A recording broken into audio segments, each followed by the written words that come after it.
This is Dr. Marty Klein with some more sexual intelligence.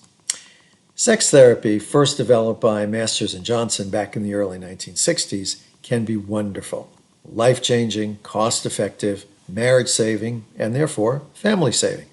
Refined over the years, today there are about 1,000 credentialed practitioners in the U.S. We can do wonders, which makes this work life-affirming. We cannot do everything that people want or need, which also makes this work painful. Here are some things I'm asked to do periodically, which I just don't know how to do, and the best of my colleagues generally don't either. 1. Increase the sexual desire of someone for whom sex usually hurts. We all stub our toe or bang our elbow occasionally, and sex can hurt momentarily for many reasons.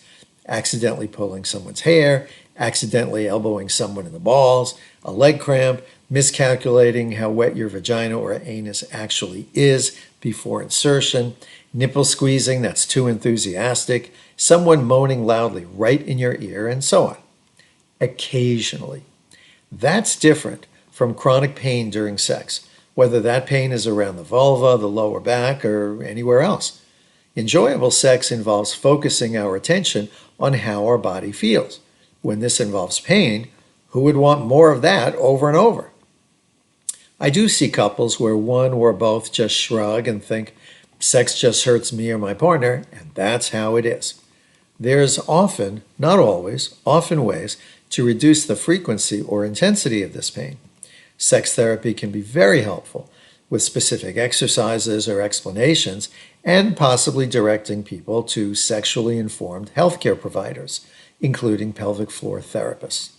But when sex hurts, most people simply want to do it less. I don't blame them, and I really don't want to change that. 2. Persuade your partner that non-monogamy is great. Consensual non-monogamy is great for couples who, well, think it's great. But when one partner wants it and the other doesn't, persuasion is rarely a good idea. Neither is nagging. Pressure or threats, never a good idea.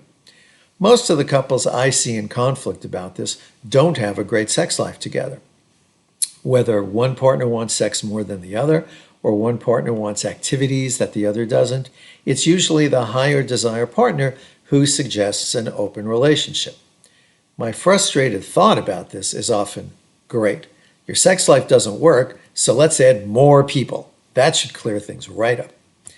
Well, instead of saying that, I tell people that successful and enjoyable non-monogamy requires a level of communication that many couples, maybe including theirs, don't quite have. If the center of a couple's unsatisfying sex life is poor communication, how can non-monogamy work?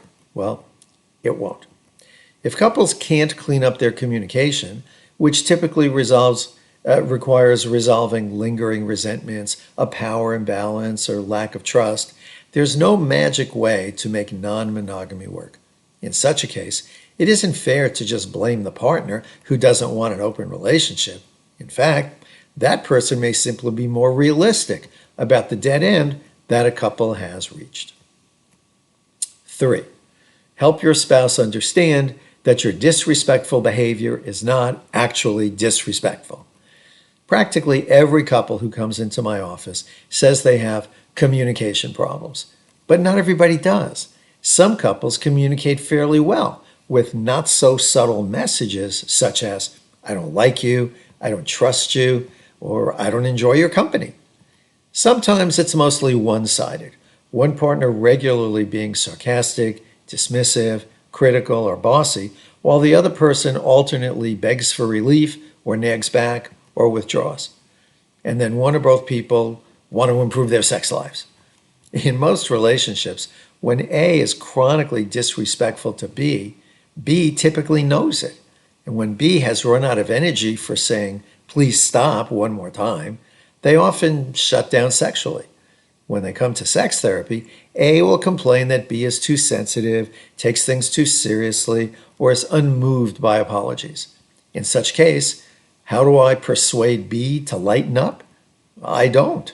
If couples let me, I'll help them increase mutual respect, resolve specific old wounds, and rebalance their power dynamic. But gaslight someone and urge them to ignore their partner's hostility and disrespect? No, I won't do that. And 4, increase your partner's personal hygiene if they refuse to do so. Let's see. Kiss someone who forgets to brush their teeth, lick a penis that doesn't get showered regularly, cuddle up with someone who wears a shirt way beyond its wash me date. Almost nobody wants to do that. If you can't get a partner to clean up their act, literally, I probably can't. For some of these dirtier than thou folks, it's a juvenile assertion of autonomy. I'll do what I please. For others, it reflects the neglectful way in which they were raised. And for some, they just don't relate to their body very much. They don't get a periodic health checkup, they don't believe in taking vitamins, and they think exercise is a waste of time. And then they don't understand why their partner doesn't desire them more, or their partner doesn't understand their own low desire. I can't enhance desire for something that someone finds undesirable. In fact, I'd call that common sense, not something to fix. As I said, sex therapy can be helpful in many situations, including dealing with infidelity, helping late life virgins, introducing sex into arranged marriages, investigating kinky options, educating people about menopause, and overcoming trauma. We just can't do everything. For examples of the many ways sex therapy has actually helped people, see my blog or YouTube channel or Instagram page. I'm Dr. Marty Klein. Thanks for joining me.